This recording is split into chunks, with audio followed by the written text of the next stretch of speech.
الرحيم والشمس وضحاها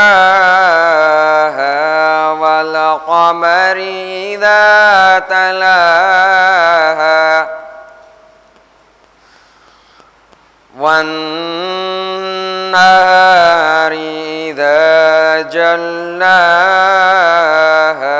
والليل إذا يغشاها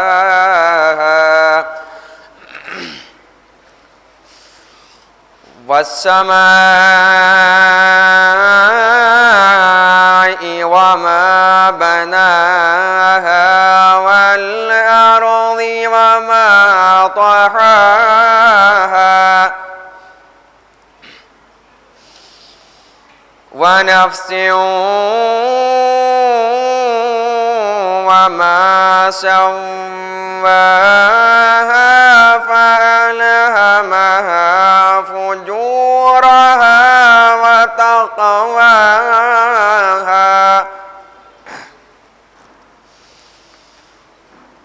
قد أفلح من زكاها وقد خاب من دساها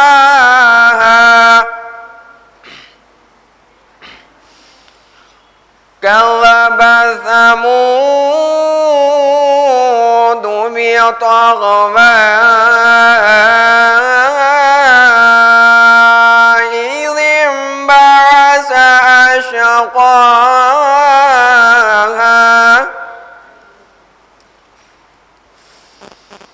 فقال لهم رسول الله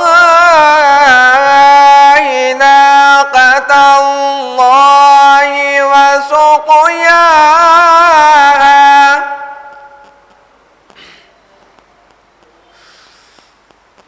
فكذبوه فعقروها فدمدم عليهم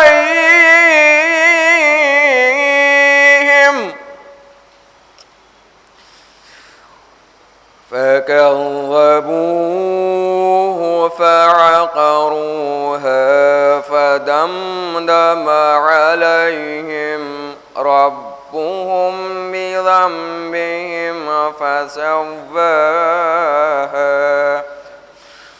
ولا يخاف عقباها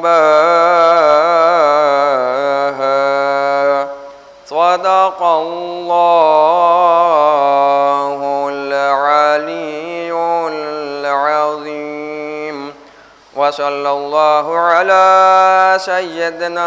سيدنا محمد وآل محمد درود پڑھیں محمد وآل محمد صلوات. اب میں بڑا ہی ادب و احترام کے ساتھ مؤدبانہ گزارش کرتا ہوں عالی جناب مولانا فیض مشہدی صاحب قبلہ کی خدمت میں وہ تشریف لائیں اور آج کے درس کو خطاب کریں. بواد بلند نعرہ صلوات محمد صلوات.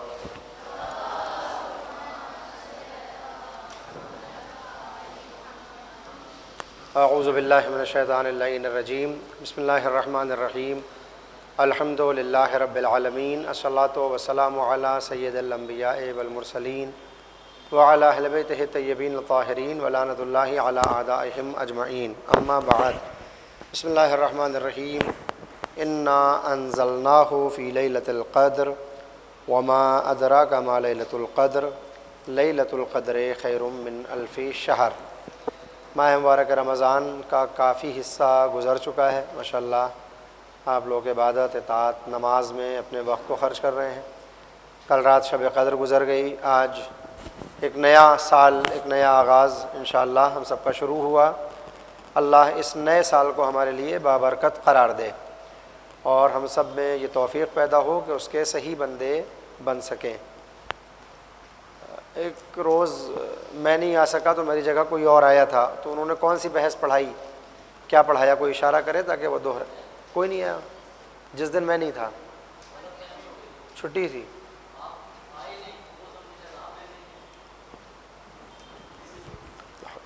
چلے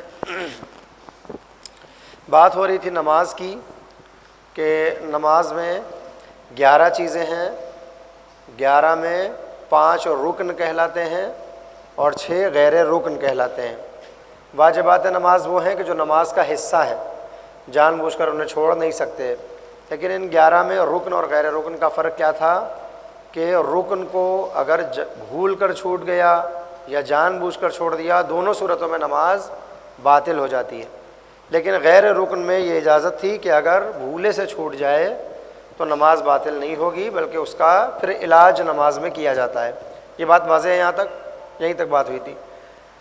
جو چیزیں رکن تھی ان میں سب سے پہلے تھا قیام، نیت، قنطرس، میں نے اس کا ایک فارمولہ بتایا تھا، تو کیا کیا تھا اس میں؟ احسنتم احسنتم، قیام، تکبیرۃ الاحرام، رکوع، سجود اور قنطرس۔ قاف سے کیا ہے؟ نون سے نیت۔ ہاں، یہ 5 چیزیں ہیں۔ نیت کیا ہے؟ میں نے بتایا تھا کہ لفظوں کو دہرانے کی ضرورت نہیں ہے، دل میں اگر آپ کے معلوم ہے کہ آپ کیا کہہ رہے ہیں، کیا پڑھ رہے ہیں، یہی آپ کی نیت ہے، زبان سے کہنے کی ضرورت نہیں ہوتی۔ نماز پڑھ رہے ہیں، کوئی پوچھے کیا ہو رہا ہے تو آپ کہیں ظہر کی نماز پڑھ رہے ہیں، یہ پہلی رکعت تھی، اسی کا نام نیت ہے۔ اس کے بعد قیام کی باری آتی ہے۔ قیام متصل بر رکوع ہوتا ہے، جو رکوع سے پہلے واجب ہے، اگر کوئی اس کی پرواہ نہیں کرتا تو وہ نماز ٹھیک نہیں ہوگی، وہ رکوع ٹھیک نہیں ہوگا۔ صحیح ہے؟ یہ بات ذہن میں آئی؟ اب باری آتی ہے رکوع کی۔ رکوع میں ذکر پڑھا جاتا ہے، تو اجازت ہے ہمیں کہ رکوع میں یا تو ہم 3 مرتبہ کہیں سبحان اللہ ہے، سبحان اللہ ہے، سبحان اللہ، بس اتنا کہیں کہ رکوع ہمارا کافی ہے، کچھ اور پڑھنے کی ضرورت نہیں ہے، پڑھیں تو ثواب بہت زیادہ ہے، لیکن اگر 3 مرتبہ صرف سبحان اللہ کہہ دیا تو یہ کافی ہوتا ہے۔ یا صرف 1 مرتبہ ہم نے کہہ دیا سبحان ربی العظیم و بحمدہ، تب بھی یہ رکوع کے لیے کافی ہے۔ ہم دونوں چیزیں کہیں تو ثواب کئی گنا بڑھ جائے گا، لیکن واجب کیا ہے کہ یا 3 مرتبہ سبحان اللہ یا 1 مرتبہ سبحان ربی العظیم و بحمدہ۔ سوال یہ ہے کہ کیا رکوع میں ذکر کی جگہ اس سبحان ربی العظیم یا سبحان اللہ کی جگہ قرآنی آیت پڑھ سکتے ہیں؟ کوئی جواب دے؟ ہاں، بربنائے احتیاط نہیں پڑھ سکتے۔ آپ لوگوں میں سے کتنے ایسے ہیں لڑکوں اور لڑکیوں میں ملا کے جو ان 3 باتوں کے معنی جانتے ہیں؟ احتیاط، احتیاط واجب، احتیاط مستحب، یہ 3 باتیں جس کو معلوم ہے ہاتھ اٹھائے۔ بار بار سنتے ہیں نا آپ لوگ؟ احتیاط 2 اور کس کو پتہ ہے؟ احتیاط واجب اور احتیاط مستحب، یہ 3 باتیں پتہ ہیں بس آپ کو۔ بھیا مائک دینا ذرا سا بیٹا، بھیا دیکھیے یہ احتیاط کی تعریف کیا کرتی ہے۔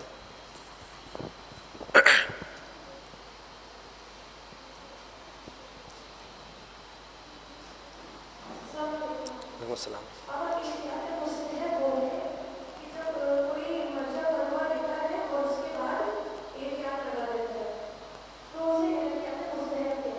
ٹھیک،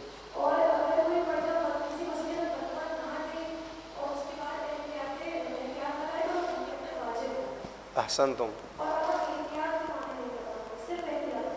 ٹھیک ہے۔ حکم کیا ہے ان دونوں کا؟ چھوڑ دیے احتیاط مستحب، احتیاط واجب کا حکم کیا ہے؟ دونوں کا، مستحب اور واجب کا۔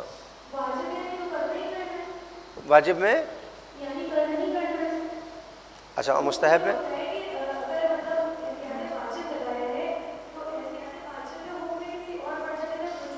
احسنتم، اور مستحب میں؟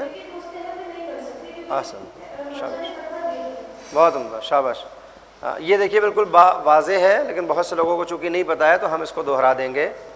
جب بھی آپ کبھی توضیح المسائل اٹھا کر دیکھیں گے یا مسئلے مسائل کی کوئی کتاب دیکھیں گے تو کئی بار تو مرجع سیدھا سیدھا حکم دیتا ہے۔ مثال کے طور پر کسی نے پوچھا کہ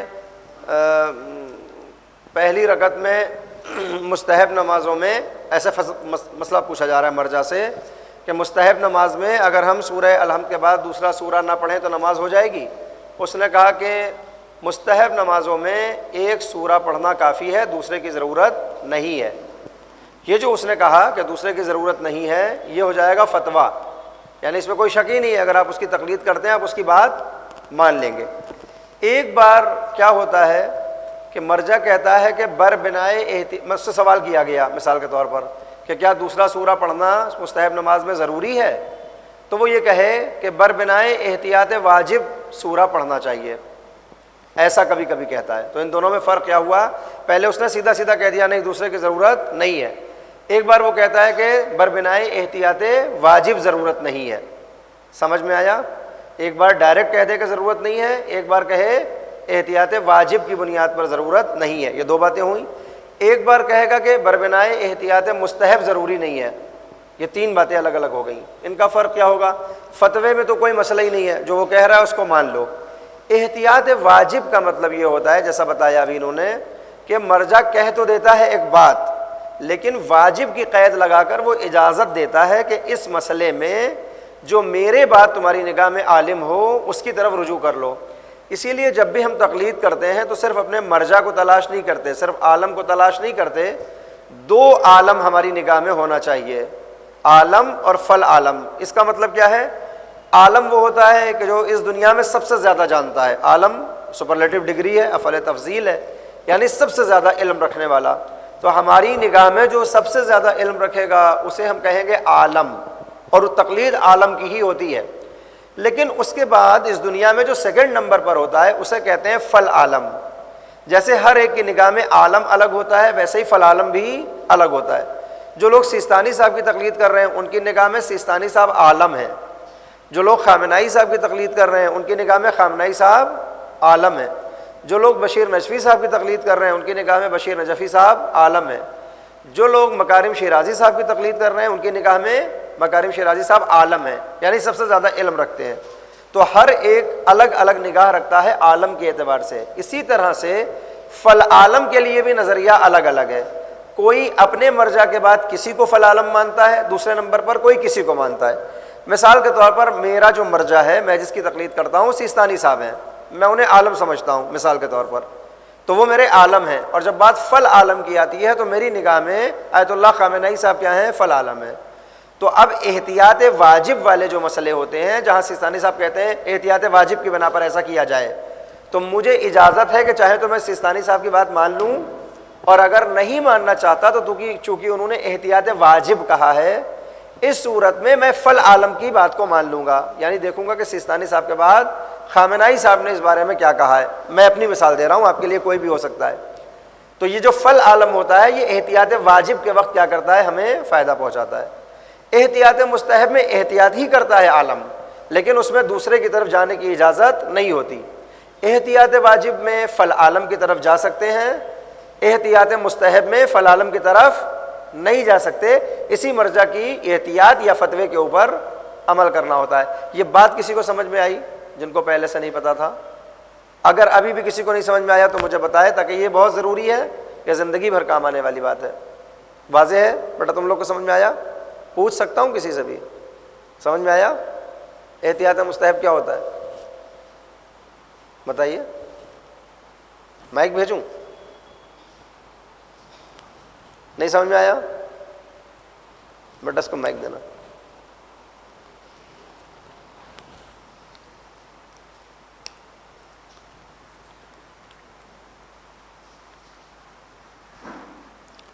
بلیک چیک تم بیٹا لو مائک لو، اگر آیا ہے تو بھی کہہ دو آیا، سمجھ میں بتا دو، نہیں آیا کوئی بات نہیں، نہیں آیا ہاں تو بیٹا یہی تو کہہ رہا تھا کہ نہیں آیا تو بتاؤ مجھ سے کہ نہیں آیا۔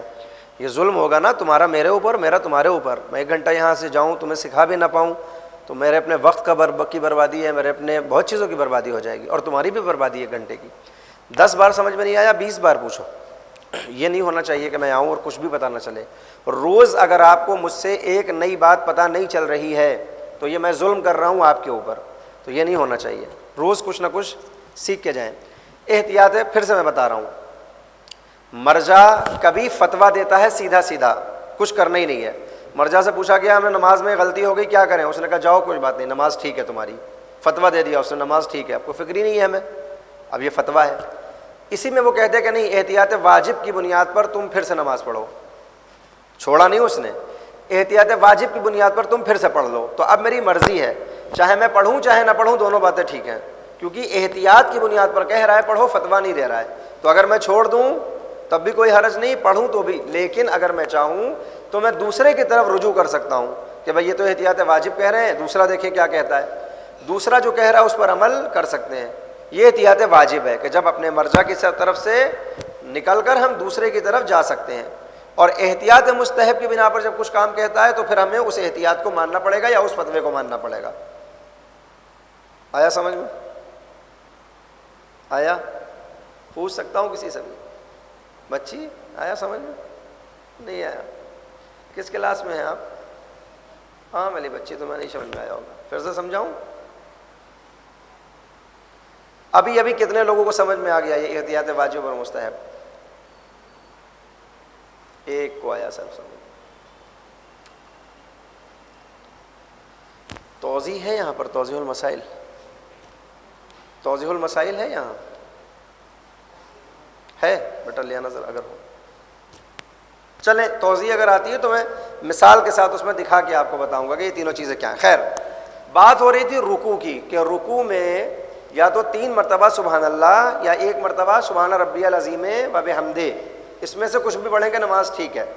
لیکن کوئی اگر اس کی جگہ قرآن کی کوئی آیت پڑھے تو کیا ٹھیک ہے؟ تو فتویٰ کیا ہے کہ احتیاط واجب کی بنیاد پر یہ ٹھیک کا بات نہیں ہے. احتیاط واجب کی بنیاد پر یعنی ہمیں یا تو دوسرے کی طرف رجوع کرنا پڑے گا یا پھر اس کو چھوڑنا پڑے گا، ذکر ہی کرنا ہوگا.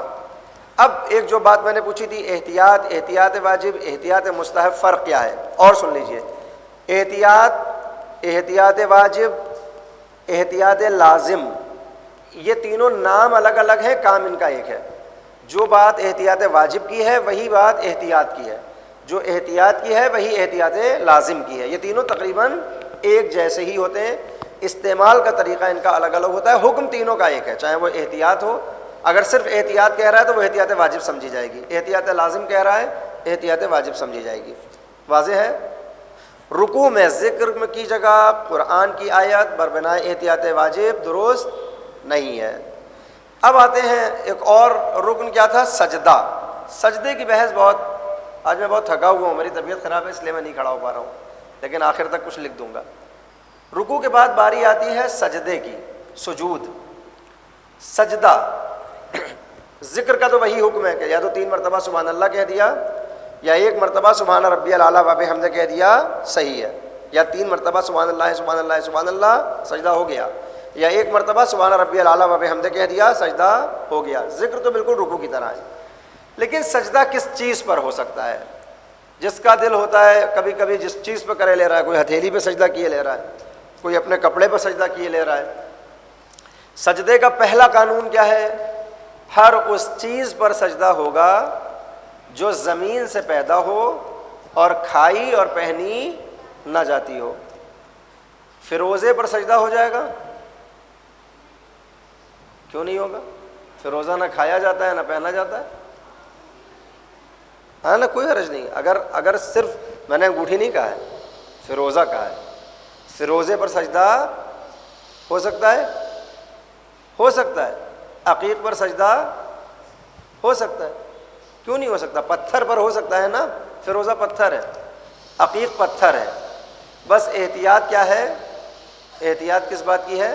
کہ اتنا چھوٹا نہ ہو کہ اس پر سجدہ ہو ہی نہ سکے، اتنا سا نہ ہو منا سا کہ اس کے اوپر سجدہ کر رہے ہیں. نہیں، اگر بڑا سا فروزہ ہے تو کوئی اگر ایسے ہاتھ رکھ کے اپنے فروزے پر سجدہ کر رہا ہے تو اس کا سجدہ ٹھیک ہے، اس میں کوئی حرج نہیں. یہ حدید ہے میرے پاس، یہ کالا حدید پتھر ہے، یہ میرے پاس کچھ بھی نہیں ہے، میں ایسے کر کے اگر یوں سجدہ کروں تو میرا سجدہ ٹھیک ہوگا. یہ عقیق ہے میرا، یہ اتنا کافی ہے سجدے کے لیے. اگر میں ایسے رکھ کے اس پر سجدہ کروں تو ٹھیک ہے. چاندی پر نہیں کہہ رہا ہوں میں، عقیق و فروزے کی بات کر رہا ہوں. اسی طرح سے فروزہ ہے یہ، اس کے اوپر بھی میں سجدہ. یہ اب کوئی کہہ سکتا ہے کہ صاحب یہ تو پہنا جا رہا ہے. نہیں، فروزہ پہنا نہیں جا رہا ہے، چاندی پہن رہے ہیں ہم، چاندی پہن رہے ہیں. فروزہ اس پر رکھا ہوا ہے، فروزہ کوئی پہنتا نہیں ہے. یہ اصطلاح ہے ہماری. اگر اس طرح ہوگا تو پھر کسی پتھر پر بھی ہم نہیں کر سکتے، جبکہ ہمارے نگوں پر سجدہ ہو جاتا ہے. تو شرط کیا ہے؟ کہ کھائی اور پہنی نہ جاتی ہو، زمین سے پیدا ہونے والی ہو. ایک مسئلہ جو اس وقت بہت مبتلا بے ہے، جو بہت پوچھا جاتا ہے، ایران عراق سے جو سجدگاہ آتی ہے اس کے اوپر کچھ لکھا ہوتا ہے. کبھی یا حسین لکھا ہوتا ہے، کبھی قرآن کی آیت لکھی ہوتی ہے، کبھی مکہ بنا ہوتا ہے یا کربلا کا روضہ بنا ہوتا ہے. تو سوال کیا جاتا ہے ایسے سجدگاہ پر سجدہ ہو سکتا ہے؟ تو کیا ہے حکم اس کا؟ بتائیں آپ لوگ. ہو سکتا ہے، کوئی حرج نہیں. اگر اس پر کچھ لکھا ہوا ہے، اس پر کچھ بنا ہوا ہے، سجدہ اس پر ہو جائے گا، کوئی اس میں مذائقہ نہیں ہے، لیکن ہمارے مراجع کرام نے کہا ہے کہ بہتر ہے کہ پلٹ کر کریں تاکہ دوسرے ہمارے بارے میں باتیں نہ بنائیں کہ یہ تو عمارت کو پوج رہے ہیں مثال کے طور پر، تو پلٹ لیں تو بہتر ہے، لیکن اگر کوئی نہیں پلٹ رہا ہے تو اس کی نماز پر کوئی فرق نہیں پڑے گا۔ واضح ہے؟ اچھا، ٹیشو پیپر پر سجدہ ہو سکتا ہے؟ Thank you. ٹیشو پیپر پر سجدہ ہو سکتا ہے؟ کون کہہ رہا ہے ہو سکتا ہے؟ کتنے لوگ کہہ رہے ہیں؟ کوئی نہیں کہہ رہا۔ کتنے لوگ کہہ رہے ہیں نہیں ہو سکتا؟ اور جو نہیں ہاتھ اٹھا رہے ہیں وہ کہہ رہے ہیں ہم کچھ کہہ ہی نہیں رہے ہیں، آپ کہتے رہیے۔ دیکھیں، ٹیشو کے لیے جیسی کوئی کہے گا ٹیشو پیپر پر سجدہ ہو سکتا ہے تو کوئی اس کا کلی جواب نہیں ہے، فوراً آپ پوچھیں گے ٹیشو کس چیز کا بنا ہوا ہے؟ اگر ٹیشو پیپر کاٹن کا بنا ہوا ہے تو اس پر نہیں ہو سکتا کیونکہ کاٹن پہنی جاتی ہے۔ اگر وہ ٹیشو پیپر بانس کا بنا ہوا ہے یا لکڑی کا بنا ہوا ہے تو اس پر ہو سکتا ہے۔ اور یہ نہ کہیے کہ نہیں ہوتے ہیں بانس کے پیپر، نہیں، بانس کے بھی ٹیشو آتے ہیں، لکڑی کے ٹیشو پیپر بھی آتے ہیں اور کاٹن کے بھی آتے ہیں، زیادہ تر کاٹن والے ہوتے ہیں، تو کاٹن پر نہیں ہو سکتا ہے، لیکن اگر وہ دوسروں کے ہوں، لکڑی وغیرہ کا بنا ہوا ہو تو اس پر ہم سجدہ کر سکتے ہیں۔ یہاں تک بات واضح ہے؟ صلوات بھیجیں پر محمد والے، ایک اس سے بھی آہستہ صلوات بھیجیں۔ ٹھیک ہے، رکوع ہو گیا، سجدہ ہو گیا۔ میں نے تشہد کے بارے میں اس دن بتایا تھا غالباً کہ الحمدللہ تشہد کا حصہ نہیں ہے، صرف 2 شہادتیں اور 1 صلوات تشہد ہے۔ سلام کے متعلق بھی بتایا تھا کہ 3 سلاموں میں سے ایک ہی سلام کافی ہے۔ ترتیب بھی بتا دی تھی کہ جو چیز پہلے بتائی گئی ہے اس کو پہلے کرنا، جو اس کے بعد بتایا گیا اس کو اس کے بعد کرنا، ترتیب کہلاتا ہے۔ موالات بھی بتایا تھا کہ پے در پے، اسٹیپ بائی اسٹیپ فوراً کرتے رہنا چیزوں کو موالات کہا جاتا ہے۔ ٹھیک ہے، یہ واجبات نماز سب کے ذہن میں آ گئے۔ واجبات نماز میں سے اگر کسی کے ذہن میں کوئی سوال ہو تو وہ مجھ سے پوچھ سکتا ہے۔ 11 واجبات ہیں، میں نے تقریباً سب کی تھوڑی تھوڑی توضیح دے دی ہے، اور آپ کے امتحان میں جتنا میں نے بتایا ہے اتنے میں ہی صحیح آئے گا، اتنے سے ہی آئے گا، الگ سے کچھ نہیں آئے گا۔ تو اتنے میں اگر آپ لوگوں کو کچھ پوچھنا ہو تو آپ پوچھ سکتے ہیں۔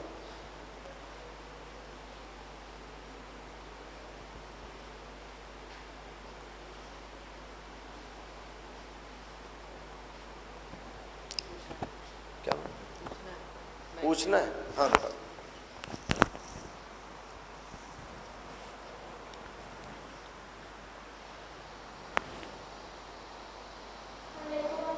السلام علیکم۔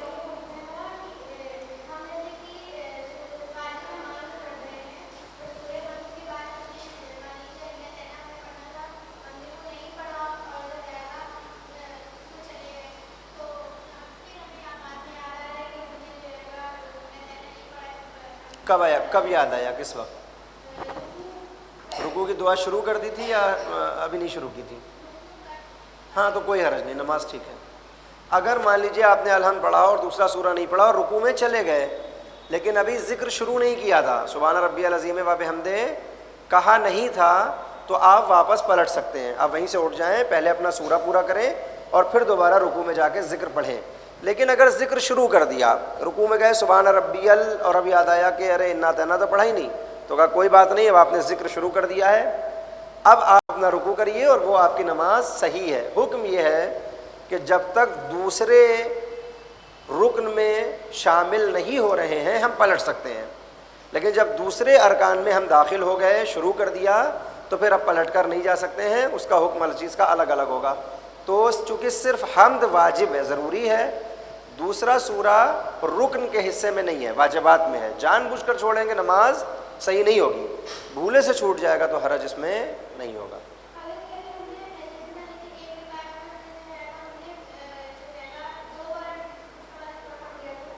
کیا پڑھ انا اطعنا 2 بار پڑھ لیا؟ کب یاد آیا کہ دوسری بار پڑھا ہے؟ تو جو شک پیدا ہی نہیں ہو رہا ہے اس کو کیوں پیدا کر رہی ہو اماں؟ نہیں، شک پیدا نہ کریں، نماز ٹھیک ہے۔ رکن کی زیادتی اور رکن کی کمی دونوں نماز باطل کرتے ہیں۔ رکن اگر زیادہ ہو جائیں تب بھی نماز باطل ہے، کم ہو جائیں تب بھی نماز باطل ہے۔ تو اگر جان بوجھ کے کوئی ایسا کرے گا تو اس کی نماز باطل ہے، بھولے سے ہو گیا تو اس کو چھوڑ دے۔ علیکم السلام۔ ایسے کر لو بیٹا۔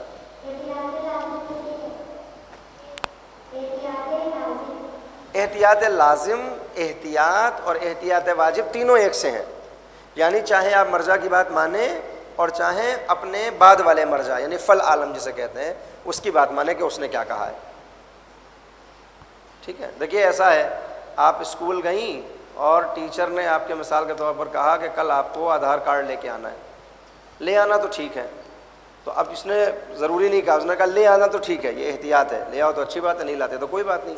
تو اب یا تو آپ اسی کی بات مانیں نہ لے کے جائیں، اور کل کہے کہ لائے کیوں نہیں، تو کہتے ہیں آپ نے کہا تھا لے آؤ تو ٹھیک ہے تو ہم نہیں لائے۔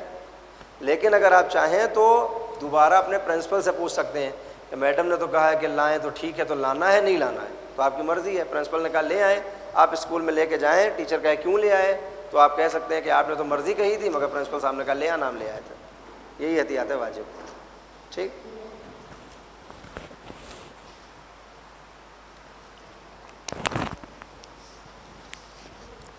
میں اس میں سے کوئی مسئلہ ڈھونڈتا ہوں احتیاط واجب کا تاکہ بالکل واضح ہو جائے۔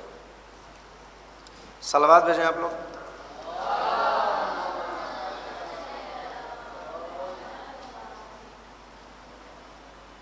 دیکھیں نماز میں بدن کا ڈھانپنا، دیکھیں اس کا کورس سے کوئی مطلب نہیں ہے، کہ میں مثال کے لیے اسے پڑھ رہا ہوں۔ نمازی کو کتنا لباس پہننا چاہیے، اس میں ایک مسئلہ ہے، مسئلہ نمبر 800 سیستانی صاحب کہہ رہے ہیں کہ اگر کسی شخص کو نماز کے دوران پتہ چلے یہ نہیں پڑھتے، اس میں بہت زیادہ پیچیدہ ہے، پھر دوسرے سوال پیدا ہو جائیں گے۔ ہاں کعبے کی بات کرتے ہیں، قبلے کا حکم کیا ہے؟ نماز میں ضروری ہے نا کہ ہمارا چہرہ پورے ٹائم قبلے کی طرف رہے، تو فتویٰ نمبر 794 میں سیستانی صاحب کہہ رہے ہیں جو شخص کئی طرف منہ کر کے نماز پڑھنا چاہتا ہو، اگر وہ ایسی 2 نمازیں پڑھنا چاہے تو ظہر اور عصر کی طرح یکے بعد دیگرے پڑھنی ضروری ہے۔ تو احتیاط مستحب یہ ہے کہ پہلی نماز مختلف سمتوں کی طرف منہ کر کے پڑھے اور دوسری نماز شروع کرے۔ بہت سخت ہو جائے گا نا، چھوڑیں کوئی بات نہیں، اور آپ لوگ ذہن بھٹک جائے گا ادھر ادھر۔ کیا بتا رہا تھا ابھی میں؟ سجدے کی بات بتا رہا تھا کہ سجدہ ٹیشو پیپر پر اگر بات کی جائے تو پوچھا جائے گا کہ یہ ٹیشو پیپر کس چیز کا بنا ہوا ہے، اگر کاٹن کا ہے تو نہیں کر سکتے، اور اگر ووڈن ہے لکڑی کا ہے یا بانس کا بنا ہوا ہے جو بہت زیادہ چلن میں ہے تو اس میں ہم کر سکتے ہیں۔ نماز کی بحث یہاں تک کافی ہے، یہیں پر ہم لوگ نماز کی بات ختم کرتے ہیں۔ اگر آپ کے سوال آئیں گے تو اتنے میں ہی سے آئیں گے سوال۔ دوسرا جو میرا ٹاپک ہے ان 3 دنوں میں، اب جو بچے ہیں 2.5 دن 2 دن اور ہوں اس کے بعد، اس میں روزہ ہے، کیونکہ ماہ رمضان ہے، روزہ ہم سب پر واجب ہے۔ پہلے دن میں نے آیت پڑھی تھی سورہ بقرہ کی، اے مومنو تم پر روزہ فرض کیا گیا ہے اسی طرح سے جیسے تم سے پہلے والوں پر فرض کیا گیا تھا۔ یہ روزہ 9 چیزوں سے ٹوٹ جاتا ہے، 9 چیزوں میں سے اگر کوئی کچھ کرتا ہے تو اس کا روزہ باطل ہو جاتا ہے۔ کس کس کو معلوم ہے کہ روزہ کن چیزوں سے ٹوٹتا ہے؟ کس کس کو پتا ہے؟ بتاؤ بیٹا، 3 بتائیے آپ، 3 وہیں بیٹھ کے بیٹھے بیٹھے۔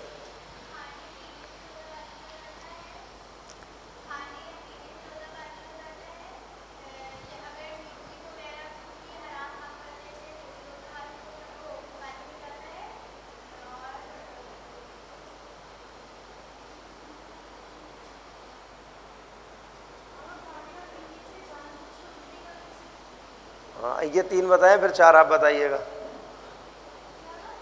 3 یہ بتا دیں، پھر 4 آپ بتائیے گا۔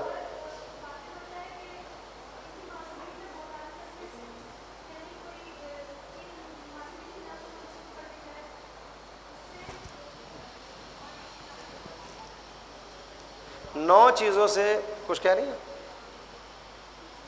کچھ کہنا ہے کسی کو؟ 9 چیزوں سے روزہ باطل ہوتا ہے۔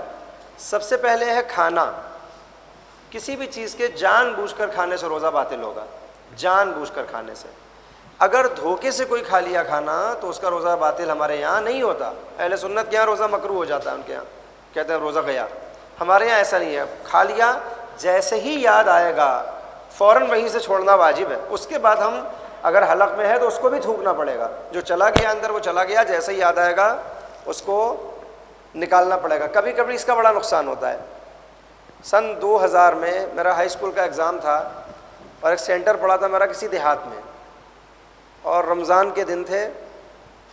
ہم اور میرے بھائی دونوں لوگ وہیں سے کر رہے تھے. ان کا انٹر تھا 12th اور میرا 10th تھا.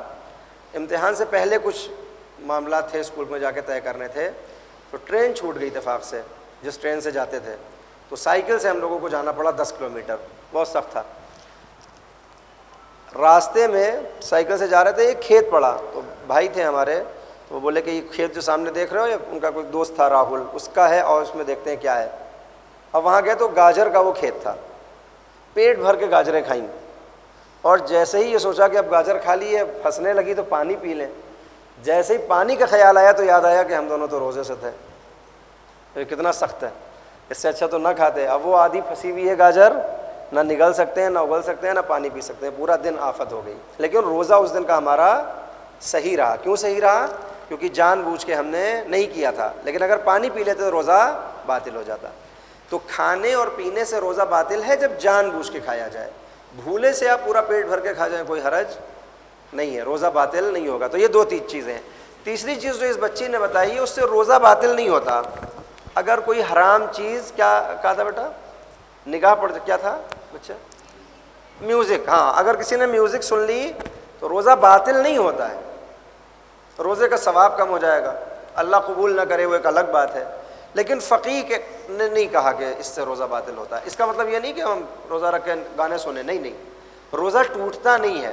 اب ثواب ملے گا یا نہیں ملے گا یہ تو اللہ جانے, کیونکہ پیغمبر نے فرمایا صرف تمہاری زبان اور تمہارا پیٹ روزے سے نہیں ہونا چاہیے, تمہارا پورا وجود روزے سے ہونا چاہیے. واقعہ ہے کہ پیغمبر کو خبر دی گئی کہ فلاں خاتون ہے, روزہ بھی رکھتی ہے اور اپنے پڑوسیوں سے دن بھر لڑائی کرتی رہتی ہے, دن بھر گالی گلوچ کرتی ہے. پیغمبر نے اسے بلایا, دوپہر کا وقت تھا, کھانا منگوایا. پیغمبر نے کہا چلو کھانا کھاؤ. تو کہہ رہی پیغمبر روزہ ہے, ماہ رمضان, میں روزے سے ہوں, میں نے کبھی روزہ نہیں چھوڑا. پیغمبر نے کہا جتنا حکم دے رہے ہیں اتنا کرو, کھانا کھا لو. اس نے کہا کہ کیا غلطی ہوئی, کیا خطا ہوئی, میرا روزہ ہے.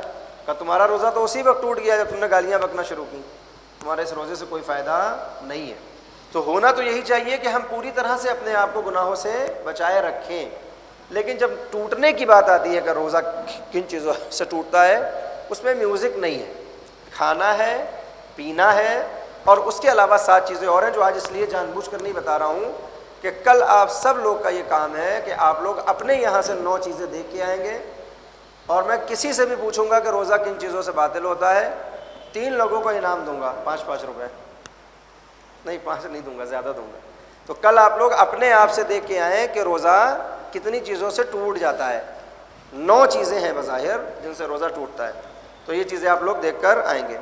اب ان 9 چیزوں میں پرفیوم ہے یا نہیں ہے؟ نہیں ہے. یعنی اگر کوئی پرفیوم لگا رہا ہے روزے میں تو اس کا روزے سے کوئی فرق نہیں پڑتا. عطر لگا رہا ہے تو روزہ باطل نہیں ہوتا. کچھ کہنا ہے؟ ہاں, اسی طرح سے وضو کا معاملہ ہے. بحث نہیں ہے ہماری, لیکن بات آئی ہے تو بتا دیں. وضو کا بھی یہی معاملہ ہے. وضو کر کے اگر کسی نے گالی دے دی, گانا سن لیا تو گناہ ہے, لیکن وضو اس کا نہیں ٹوٹتا, وضو اس کا صحیح ہے. وضو کے بعد کھانا کھا لیا, وضو کے بعد پانی پی لیا, وضو کے بعد کولڈ ڈرنک پی لی, سگریٹ پی لی, الگ سے نقصان ہے, وہ ایک الگ بات ہے, لیکن اس کا وضو پر کوئی فرق نہیں پڑتا. اسی طرح سے وضو کے بعد اگر خدا نخواستہ گانا بھی سن لیا تو وضو نہیں ٹوٹے گا. وہ گانا سننا حرام ہے, اس کی سزا الگ سے ملے گی, وہ ایک الگ بات ہو جائے گی. اب عام طور پر ایک مسئلہ آتا ہے اسی سے ملتا جلتا کہ ابھی میں نے کہا ہے کہ بہت سی چیزیں ہیں روزہ باطل نہیں کرتی, لیکن گناہ ہے ان چیزوں کو انجام دینا. آج کل انٹرنیٹ کا دور ہے, ہم لوگ سب انٹرنیٹ یوز کرتے ہیں, انسٹا کا دور ہے, ریل سوائپ کر رہے ہیں, ایک کے بعد دوسری آتی چلی جا رہی ہے.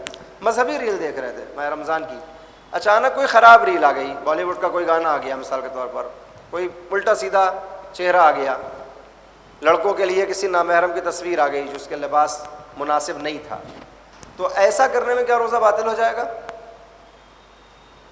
ایسا کرنے میں روزہ باطل ہوگا. میں موبائل دیکھ رہا تھا, اچانک گانے کی آواز آ گئی کان میں, یا کوئی الٹی سیدھی تصویر آ گئی, اچانک سے کبھی کبھی آ جاتی ہے. حالانکہ اچانک سے نہیں آتی, 2 وجہ سے آتی ہے. یا تو ہمیں انٹرنیٹ کا یوز کرنا نہیں آتا تب آتی ہے, اور یا ہم ویسی چیزیں دیکھنا چاہتے ہیں تبھی آتی ہے. اس کے علاوہ آپ یقین جانیں میرے سر پہ امامہ ہے، اگر آپ مجھے میری بات کا یقین کریں، میرے موبائل پہ کبھی ایسی کوئی تصویر نہیں آتی۔ انٹرنیٹ ایسے ہی کسی کو کوئی چیز نہیں دکھاتا ہے، وہ الگورتھم ہے، اس کا ایک سسٹم ہے۔ جو چیز آپ کے ذہن میں ہوگی، آپ نے بات کی ہوگی کسی سے، آپ نہ بھی سرچ کریں، دو لوگ بیٹھ کے کسی چیز کے بارے میں بات بھی کریں گے تو یہ سن رہا ہے، یہ تب آپ کو دکھائے گا۔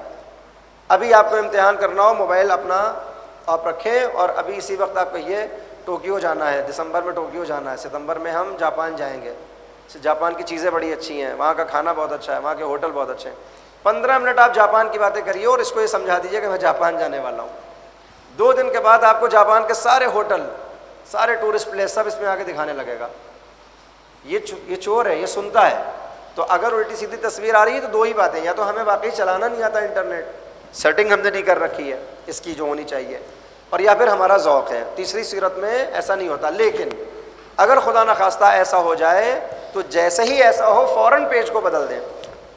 لوحہ سن رہے تھے، قصیدہ سن رہے تھے، سوائپ کیا اور گانا شروع ہو گیا روزے میں، اگر 1 سیکنڈ کے لیے بھی ذہن میں آیا کہ چلو سن ہی لیتے ہیں اب تو آ گیا، تو یہ حرام ہے، یہ گناہ ہے۔ لیکن جیسے ہی آیا فوراً آپ نے سوائپ کر دیا تو نہ تو گناہ ہے، نہ عذاب ہے، نہ روزہ باطل ہوگا، کوئی آپ کے اوپر گناہ نہیں ہے۔ دین بہت آسان ہے، دین سخت نہیں ہے، دین کسی کو پریشان نہیں کرتا ہے۔ تکلیف کہتے ہیں تکلیف مالا یطاق نہیں کرتا، ہماری حد سے زیادہ ہمارے اوپر بوجھ نہیں ڈالتا ہے۔ وہ جانتا ہے کہ مجبوریاں ہوتی ہیں تو اس پر کوئی سزا نہیں دیتا ہے۔ لہٰذا یہ جو آج باتیں بتائی ہیں ذہن میں رکھیں انشاءاللہ، اور انہی میں سے اب چونکہ 2 ہی دن مجھے اور آنا ہے، اس لیے بار بار یہ کہہ رہا ہوں کہ امتحان کی تیاری کریں انشاءاللہ۔ اس کے بعد ایگزام ہوگا، یہی سب سوالات آئیں گے آپ سے۔ میرے متعلق جو پڑھائی سے آئے گا وہ نماز اور روزے سے آئے گا۔ نماز میں جتنی باتیں اب تک بتائی ہیں وہ سب اہم ہیں، ہو سکتا ہے 20 کے 20 سوال اسی سے آ جائیں جتنا اب تک پڑھا چکے ہیں، اور ہو سکتا ہے اب تک جتنا پڑھایا اس میں سے 1 سوال بھی نہ آئے، اور اب جو 2 دن آنے والے ہیں اس میں سوال ہو۔ تو غور کریں، جتنا بتایا ہے اس کو انشاءاللہ ایک دوسرے سے ڈسکس کریں اور امتحان کی اپنے تیاری کریں۔ ماہ رمضان ہے، عبادت اور اطاعت میں وقت کو گزاریں زیادہ سے زیادہ۔ ایک آخری بات آج اور کروں گا نماز کے متعلق، کیونکہ رہ گئی تھی وہ۔ کتنی نمازیں واجب ہیں، میں نے اس دن بتایا تھا کہ اسٹرکچر بنایا تھا کہ کچھ نمازیں ہمارے اوپر واجب ہیں اور کچھ نمازیں ہمارے اوپر سنت ہیں۔ جو مستحب ہے انہیں نماز نافلہ کہا جاتا ہے۔ واجب کتنی نمازیں ہیں ہمارے اوپر؟ کتنی؟ اور کوئی بتائے؟ اور کوئی بتائے؟ نمازیں کتنی واجب ہیں؟ رکعت 17 ہے، شاباش۔ تعداد نمازوں کی کتنی ہے؟ کتنی نمازیں واجب ہیں؟ 5۔ اور کوئی کم کر لے تھوڑی سی، رمضان ہے سخت ہو رہا ہے 5 پڑھنا۔ سب 5 کہہ رہے ہیں؟ احسن تم۔ اور کوئی کتنی نمازیں؟ جو 6 ہیں اس میں سے 3 بتائیے۔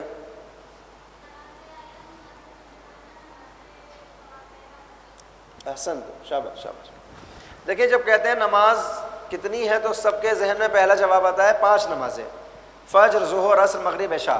نہیں، یہ 5 مل کے ایک نماز ہے۔ کیا کہلاتی ہیں یہ؟ نماز پنجگانہ، یہ ایک نماز ہے۔ یہ ایک مسلمان کے اوپر، ایک شیعہ کے اوپر 6 نمازیں واجب ہیں، 6 نمازیں، اور 6 میں یہ جو 5 ہے یہ ایک نماز بنتی ہے۔ سمجھ میں آیا سب کو؟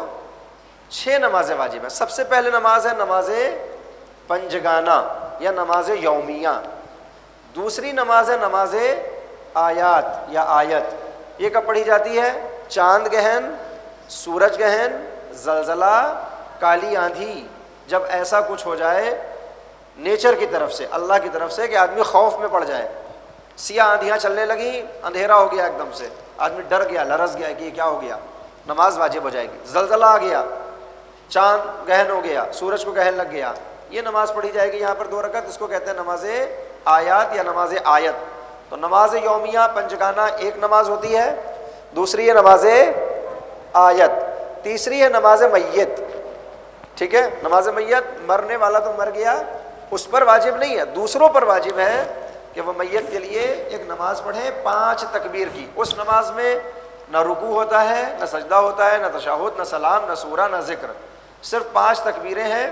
نیت کرتے ہیں اللہ اکبر، اللہ کی وحدانیت کی گواہی دیتے ہیں، پیغمبر کی رسالت کی گواہی دیتے ہیں، اللہ اکبر، نبی اور آل نبی پر صلوات پڑھتے ہیں، اللہ اکبر، عام مومنوں کی مغفرت کی دعا کرتے ہیں اللہ اکبر، اس خاص میت کی مغفرت کی دعا کرتے ہیں اللہ اکبر، اس کو کہتے ہیں نماز میت۔ تو ایک نماز پنجگانہ، دوسری نماز آیات، تیسری نماز میت، چوتھی نماز نماز طواف واجب۔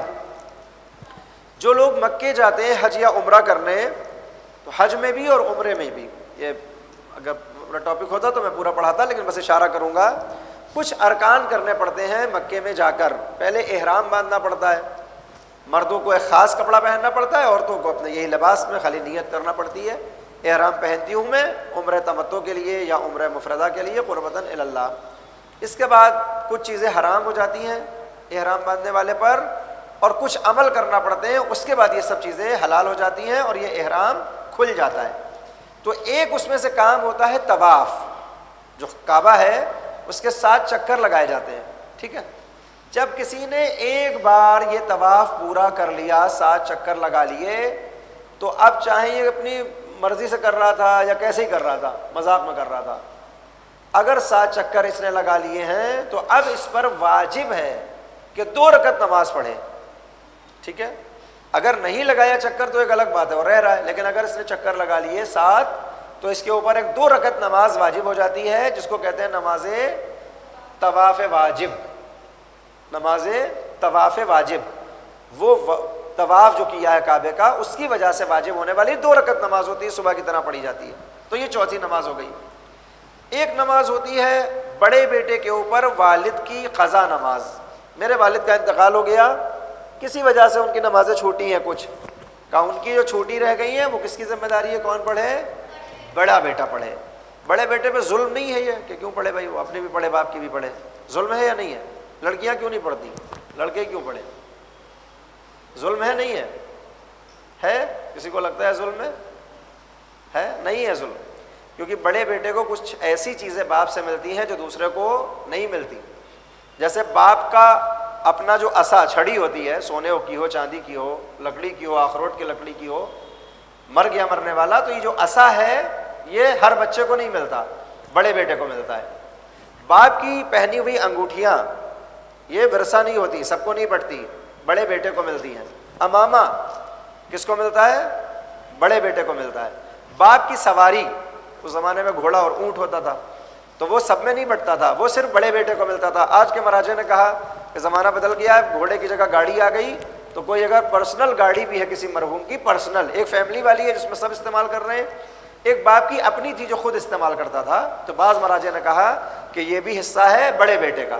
تو چونکہ بڑے بیٹے کو کچھ زیادہ چیزیں مل جاتی ہیں باپ سے، تو ایک ذمہ داری شریعت نے رکھی کہ اس کی چھوٹی ہوئی نمازیں بھی اس کے اوپر واجب ہو جاتی ہیں۔ ایک نماز واجب ہوتی ہے نذر کی بنیاد پر۔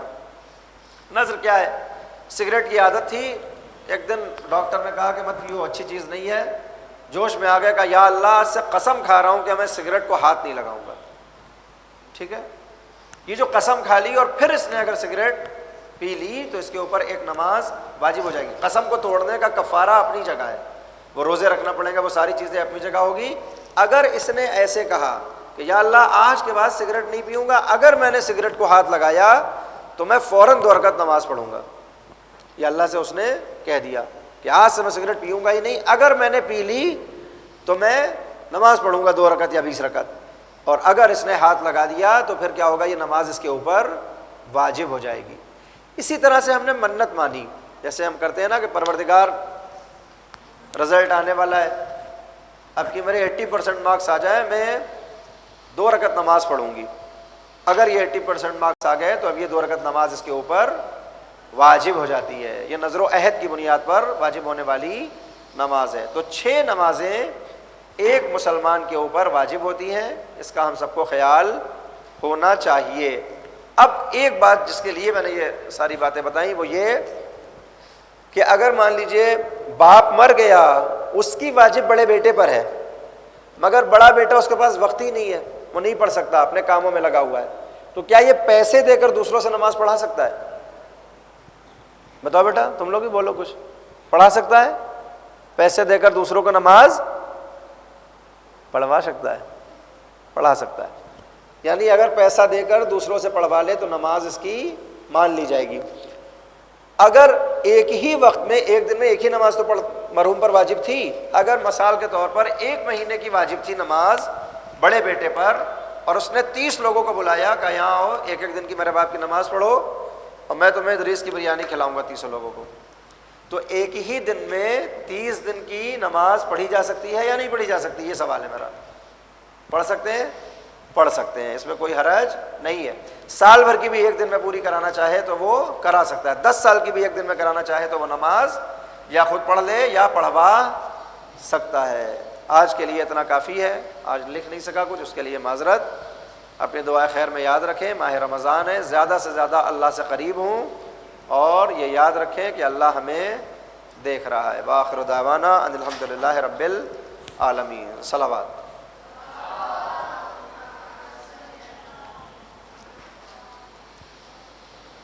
کوئی سوال اگر آپ لوگوں کا درس سے متعلق ہو تو آپ سوال کر سکتے ہیں۔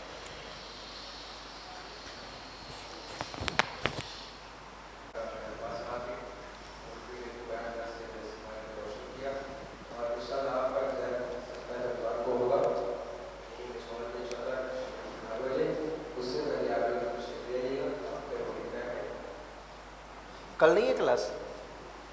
کمیل صاحب کلاس ہے نا؟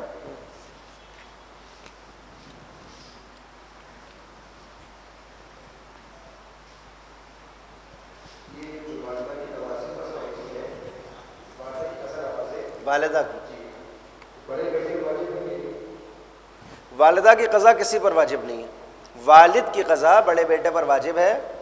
زیادہ تر مراجع نے والدہ کی قضا کو واجب نہیں کیا سوائے 2-4 کے، مگر اس وقت جتنے بھی مراجع ہیں زیادہ تر نے والدہ کی نماز کو واجب نہیں کیا۔ پڑھے تو بہت اچھی بات ہے، پڑھنا چاہیے، پیسے دے کے پڑھوائے، خود پڑھوائے، بہت اچھی بات ہے۔ اگر پڑھوائے گا تو والدہ سے معاف ہو جائے گی، لیکن اگر نہیں پڑھوا رہا ہے تو اس سے سوال نہیں ہوگا، لیکن والد کی نہیں پڑھی تو اس کا سوال ہوگا۔ اور اگر کسی کا بیٹا چھوٹا ہے اور بیٹی بڑی ہے، جب بھی بیٹے کو نہیں پڑھا نہیں، پھر کسی پر نماز نہیں۔ بعض مراجع کہتے ہیں کہ بڑا دیکھا جائے گا کہ بیٹوں میں جو بڑا ہے وہ پڑھے، لیکن زیادہ تر کا یہ ہے کہ نہیں، اگر بڑی بیٹی ہے تو پھر اب کسی پر نماز نہیں ہے۔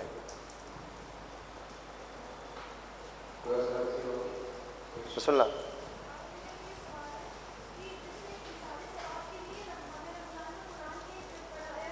جی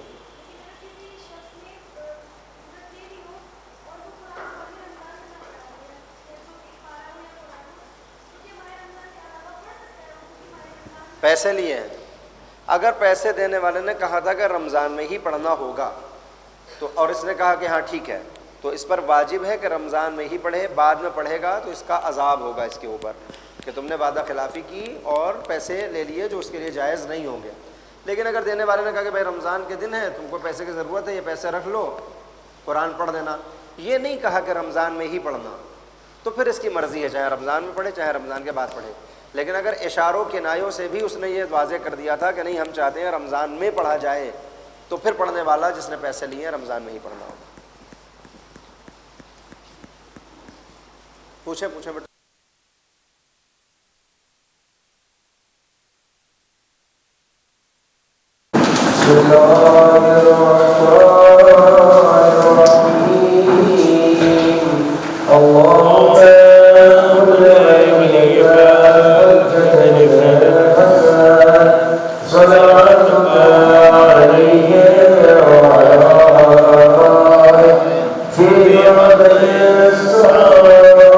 وفي